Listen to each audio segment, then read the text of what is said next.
The chess master moves of Palpatine in this movie is expertly carried out, and there are so many people that I have came across in real life that are just as twisted as Palpatine in the way that they will manipulate the board for whatever they want to get out of life. It doesn't matter who they step on. It's disgusting.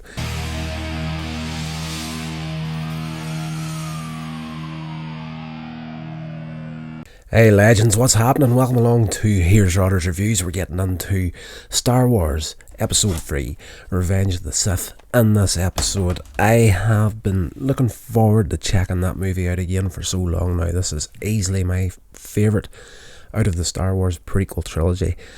Absolutely fantastic. And although there's a few pieces in it that are just a little bit over the top in places, in particular the opening rescue over Coruscant, where Anakin Skywalker and Obi-Wan Kenobi are trying to rescue Chancellor Palpatine from General Grievous on the ship whenever they do eventually get him.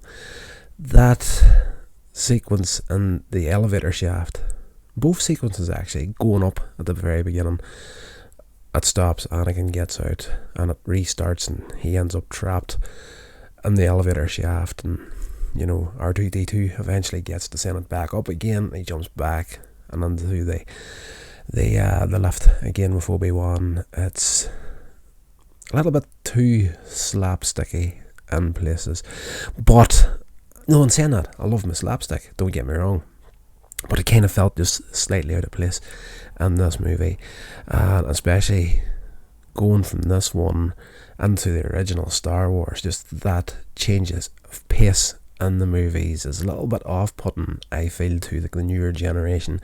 You know exactly why they've done all that sort of stuff in episodes 1, 2 and 3. The time they came out, everybody wasn't as much into the storytelling of movies. They were more into the spectacle of the thing. I found that quite a bit over the years where I live at. There's countless times I've met people that came from seeing a movie and I asked them, what do you think of it? And the response was always, oh, it looked amazing. But very rarely would they get into the actual story of the movies. So at the time period these come out, you can see why they pushed that spectacle side of things. Now, the opening sequence is fantastic in the movie, don't get me wrong. It looks great, it's fantastic. That opening where you see the Star Destroyer in space and the Obi-Wan and Anakin's fighters going across it, and then they dip over the edge and you see the massive fight going on below. It looks absolutely fantastic. Everything leading up to getting into the ship is amazing, and yes, absolutely fantastic. Now the fight with Count Dooku in the ship is fairly swift, to be fair, in this movie. Very, very simple story in this film. It's basically the fall of Anakin Skywalker and the rise of Darth Vader. So, there's a lot of stuff that they're putting into these three movies in particular. So well done. The way Dooku takes Obi-Wan out in fairly swift order in the fight, and him and Anakin are dueling the bit out, and he's saying that you've got your anger but you're not using it and whatnot, and it kind of mirrors what happens later on in the saga between Vader and Luke Skywalker, and it's the same kind of manipulation tactics that they're using here, but this time it actually works on Anakin. Of course, he cuts the two hands off Dooku, and Palpatine is there. He's strapped to the seat, but very much in the same vein as you see him in Return of the Jedi, sitting in exactly the same sort of chair and exactly the same sort of pose, only this time he's strapped down to it. But he is the puppet master in these first three movies, well, all six of them, you might as well say, and a classic example of the chess master. He manipulates the story and everything that's going on in it. He manipulates everything that happens for his own personal gain right through the first 3 movies, and in this one here he gets Anakin to kill Dooku whenever he is not able to defend himself. He's a prisoner, he's been beaten, it's against the Jedi way of doing things, and another little push towards the dark side. As I say, they escape from this in the elevator shaft again with Anakin carrying Obi-Wan, and the ship in space goes into that nosedive, and the artificial gravity kind of disengages and whatnot. So whenever the ship tips over, the whole elevator shaft tips with it. So at one point they're running along the elevator shaft, and then whenever the ship rights itself, they start falling. And yes, that little Indiana Jones moment where they whip up the cords and grab hold of a bar and slip through a door. A little bit over the top, but beyond that the rest of the movie is fantastic. After they get back on the Coruscant, Anakin meets up with Padme, and their marriage is still a secret to everyone. She reveals that she's pregnant, and he is a little bit shocked at the beginning, but overjoyed at the same time. He says, we're not going to let ourselves worry about this now. We're going to enjoy this. It's a happy moment. Palpatine then appoints Anakin to be his representative in the Jedi Council, and the Council, of course, they're suspicious of Palpatine. They approve him being there on the Council, but they don't grant him the rank of a Jedi Master, and this really gets in Anakin's nerves. It's a disgrace in the entire history of the Jedi. No one has ever been on the Council and not been a Master, but him and Obi-Wan have a little bit of a heart-to-heart before they separate. They had their different ways. Obi-Wan is going after General Grievous. This is a character, if you're only familiar with the movies, kind of pops up very swiftly in the movies and disappears equally as swift.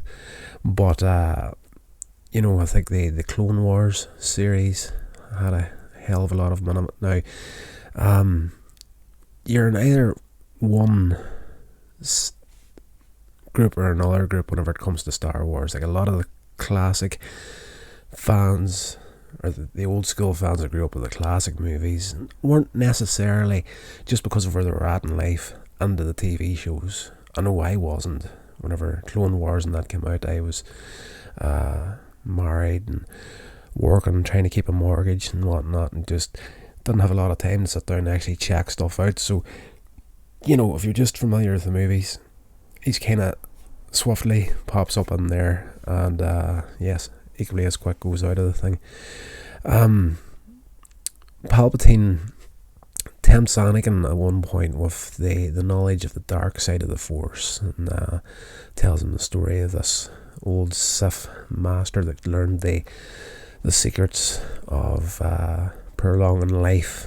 And now Palpatine knows everything that's going on here. The visions that Anakin's having, he's shortly after finding out that Padme is pregnant, he starts to have these visions of her dying in childbirth, similar to the visions that he used to have about his mother, and everything had led up to the whole execution of the Sand People and the attempted rescue of her. So he's going to be trying anything that he can to try and prevent her dying in childbirth, and Palpatine uses this to his advantage as well. And yes, the chess master moves of Palpatine in this movie is expertly carried out, and there are so many people that I have came across in real life that are just as twisted as Palpatine in the way that they will manipulate the board for whatever they want to get out of life. It doesn't matter who they step on. It's disgusting. But back to the movie. So yes, at one point in the movie, Palpatine basically, when he feels that he has manipulated Anakin to the point where it's the moment that he's either going to go one way or the other, takes a calculated risk, and he doesn't exactly reveal that he is the Sith Lord that they've been trying to track down, but he gives him enough information there to deduce it for himself. So Anakin at this point in the movie is still torn between the Jedi and the dark side of the Force, and he actually takes the news back to the Jedi Council, and Miss Windu then goes with 2 or 3 other Jedi to confront Palpatine, and a fight breaks out with them. Palpatine swiftly takes out 3 of the Jedi, and he's on a 1-to-1 with Miss Windu, but he is 100% at this point of the battle, because it's completely obvious from the start of that fight that Miss Windu, as good as he is as a Jedi, could have quite swiftly been taken out by Palpatine, but Palpatine's hoping that this is the moment where Anakin decides to step over to the dark side of the Force. So the fight continues to Anakin turns up again in Palpatine's office and tries to get Miss Windu to stop what he's doing. When he put him on trial, Anakin just wants him for the fact that Padme might die, and Palpatine could be the key to saving her life, but Miss Windu, 100% Jedi, is about to take him out. Anakin cuts his arm off, disables him, and Palpatine goes at him with the Force lightning and kills him. At this point, Anakin's just, he's devastated, kind of heartbroken that, what the heck have I done? And yes, Anakin then pledges himself to the Sith Order, and Palpatine then knights him Darth Vader. Now, there's quite a few people that I knew whenever these movies came out had no clue where this was going, and that's why I always tell people that if you're going to check out Star Wars for the first time, I genuinely feel that you should go through the originals before you go through the prequels, even though they're out of order. It makes the character of Darth Vader so much better. If you get the introduction of Vader through episodes 1 to 3, you see this innocent child getting corrupted into this movie, with his heartbroken, devastated, turning to the dark side. And then if you're watching 4, 5 and 6, now Vader is not just as dark a villain as he was back at the very beginning. Like, I remember, I'm pretty sure I've told this story in the reviews before, but I can remember, I think it was Return of the Jedi that was coming out, and I wasn't that old at the time when it was coming out, and small child, and we were going shopping one Christmas, and of course the local toy store a few miles from where I live at always had to get in there to check out the selection of toys and Transformers and whatnot back in those days, and there was a life-size cardboard cutout of Darth Vader on the stairs as you were heading up to the top floor of this place to the toy part of the shop, and I was absolutely terrified to pass Vader. But if you know Vader at that stage, if I had known Vader from episodes 1, 2 and 3, I don't think that same sort of fear at that age would have been quite as tough for me. So yes, everything goes belly up in swift order for the Jedi at this point. Palpatine issues Order 66, which commands the clone troopers to kill all the Jedi that are leading them all over the galaxy. And that is a fantastic sequence in this movie, with the stormtroopers turning on all of them. And I've skipped over a lot of the movie here. The fight with Obi-Wan Kenobi and General Grievous is fairly entertaining and well done, but over the flipping top again in places. And for me in this movie, as interesting a character as Grievous was, I didn't really care that he was even in there. You know what I mean? And just to see him getting introduced and taken out that quickly. felt there could have been more done with him, really. But, it is what it is. And again, that was part of that previous series, I'm pretty sure. As the Jedi are getting taken out, the Galactic Senate are meeting. Palpatine, now disfigured from his fight with Mace Windu and the energy that he expelled, beating him with the Force lightning, changed his face into the Emperor that we know from later on in the series.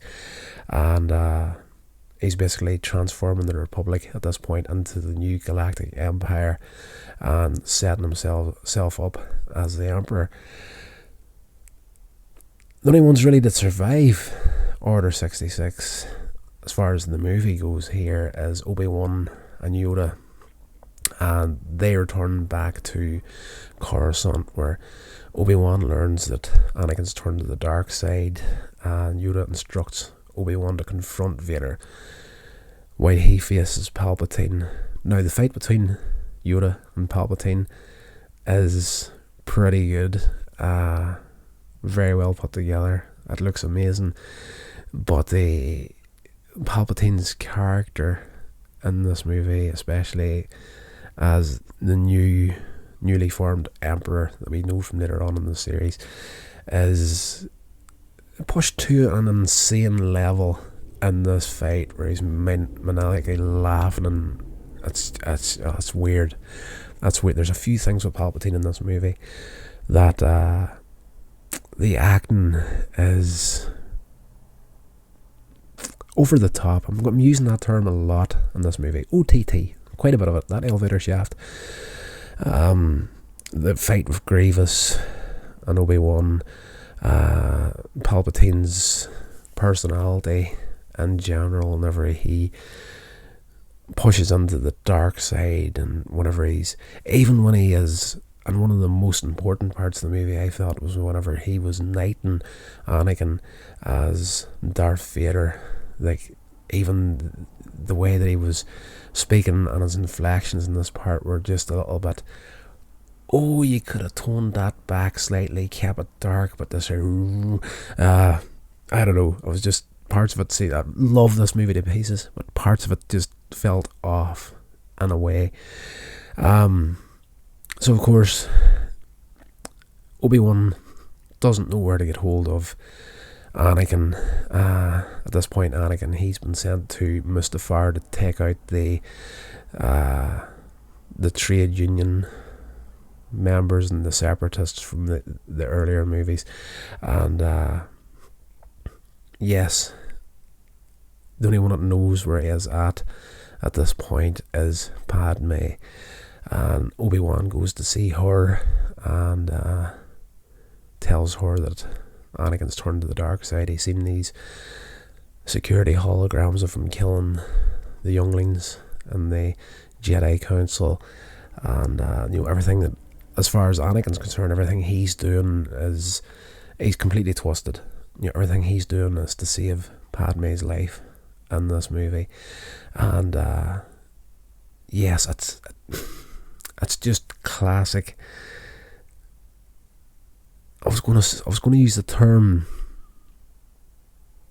love bombing, but that is not very accurate. But you see this kind of mentality in cults and the like of that there, where people will come in there and manipulate someone from the perspective where this person will be vulnerable. They'll get them there and they'll use that hurt, that pain, whatever, to twist their minds to something else. That's exactly what's happened to Anakin in this movie. But he's on Mustafar, and Padme knows where to get him, and she leaves to actually go to Mustafar to talk to him to see if there's any truth to what Obi-Wan has been saying. But unknown to her, Obi-Wan has stowed away on her ship.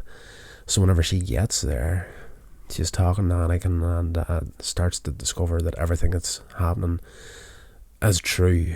And she's heartbroken, devastated. I can't follow you down this path. And Anakin is like, it's all for you, more or less.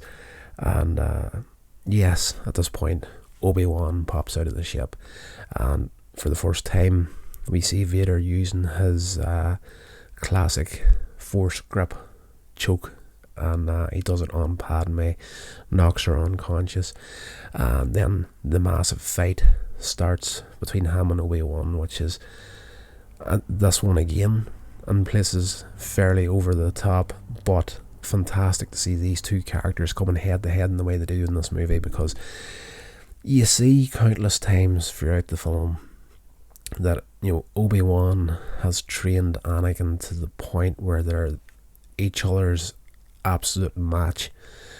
One's no better than the other, and you see that a lot, particularly in this fight here. Even in some of the fights that they're having with the droids earlier on in the movie, you know, their moves are they're matching each other's moves, like foot by foot, you know, like each other's shadow, more or less, and the same thing happens within the duel between them on Mustafar. And of course it leads to the ending where Obi-Wan gets the high ground and severs Anakin's arm and his two legs, and leaves him to die on the planet, and takes his lightsaber and disappears off. And Anakin is eventually rescued by Palpatine, taken back to the Coruscant, and he is put into the classic Vader costume for the first. That's the one thing that we were really looking forward to in this movie, was, are we going to get to see Vader in the suit? And we do at the very end. And again, classic chess master move by the Emperor, well, Palpatine. At the very end, whenever Anakin is restored and put back together, essentially, now he's more robot than he is man. He's in the Vader suit, and he asks about Padme, is she okay? And the Emperor tells him, it seems that in your anger you killed her. And you see everything around him getting crushed and bent as he's screaming out in agony, and you get that line that everybody seems to hit, that big no. Why would Vader say something like that? I can see it from the perspective of taking that no and editing it into Return of the Jedi. Just didn't work. But in this movie, it's a fun context of the character. He has pretty much realised at this point that everything he's done for the woman that he loves, he's gave up everything, has blown up in his face in a major way, and it now seems that her death is on his hands as well. Has nothing to do with him at all. She does die in childbirth. The premonitions were correct. We get to see her giving birth to twins, who she names Luke and Leia. And the last thing she says to Obi-Wan is that they're still good in Anakin. And she passes away, and we get this funeral sequence of her back in her home planet. And in the crowd we get to see all the characters, most of the characters from episode 1, including Jar Jar Binks, who I still feel to this day got the short end of the stick from this trilogy. Wasn't as bad a character as people like to say it is, but as she's lying there in her coffin, more or less, in her death, her burial dress, you see the little necklace that Anakin gave her way back in episode 1. She's holding it in her hands, and of course at the end of the movie you see the twins getting separated, and Leia getting taken away to Alderaan, and Luke getting taken down to Tatooine to his aunt and uncle, Obi-Wan dropping him off and leaving to keep an eye on him. So that's where it kind of, well, that's pretty much the whole movie in a nutshell. But you know, the thing that I enjoyed most about this movie was the fact that there were so many there was so much of Darth Vader in the costume. If you look closely at the movie, now you can say what you want about George Lucas, it'll probably never be the massive classic, well, he has a classic filmmaker, but you know what I mean. You've got your list of famous movie makers, and like he's going to be on it somewhere, but he's never going to be as high up as you would like to see him. And but he is a very, very good visual storyteller. And if you look closely, more so than in this movie than any other movie, episode 2 did it at a stage. There was a sequence between Anakin and Padme where they were having a conversation, and the camera isn't focused on them, it's focused on their shadows being cast against the wall. They tried their hardest in episodes 2 and 3 with Hayden Christensen to, have him dressed in a certain way and have his hair in a certain way where his shadow, or even just his basic silhouette, would look like the classic silhouette of Darth Vader. It happens quite a bit in this movie. There's a lot of sequences in there where people's like, the only reason he is shrouded in darkness like that is because it is trying to press forward the fact that he is now turning to the dark side and his psyche is all dark. And I'm like, no, it's not. I'm like, take that friggin' silhouette. I know there is a part of that, you're not wrong, but take that one silhouette from that screenshot, set it up against the Darth Vader silhouette. They're almost identical. Happens quite a bit throughout this movie in different places. I love that sort of storytelling. A lot of foreshadowing in there. A lot of people were caught out by it. People that were only introduced to Star Wars through the prequel trilogy and not having seen the original trilogy had no clue where Anakin was going, who he is eventually going to be, but the rest of us knew exactly who he was and where he was going.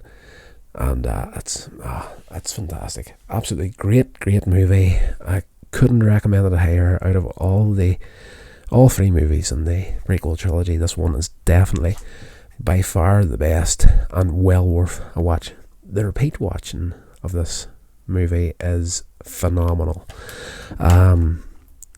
So that's it.